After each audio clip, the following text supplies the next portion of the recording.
Hi friends, இன்னைக்கு வாங்க evening ஸ்நாக்ஸ்க்கு பசங்களுக்கு என்ன பண்ணலாம்னு பார்க்கலாம். ஜாமுன் பண்ணேன், அதில் ஜீரா கொஞ்சம் நிறைய ஆயிடுச்சு. அதில் கொஞ்சம் எடுத்துட்டு பாருங்க, இப்போ என்ன பண்ண போறேன்னா தேன் குள்ளி பண்ண போறேன்.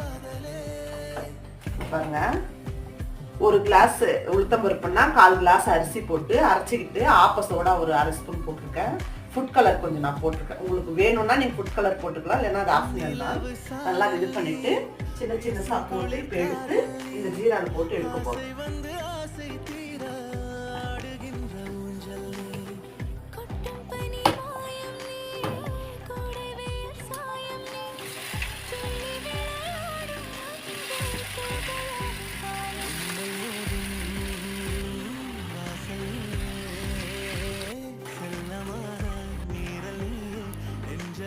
போட்டிருக்கேன் ஃப்ரெண்ட்ஸ், இது வேகட்டும். ரிசல்ட் நெக்ஸ்ட் வீடியோவில் காமிக்கிறேன்.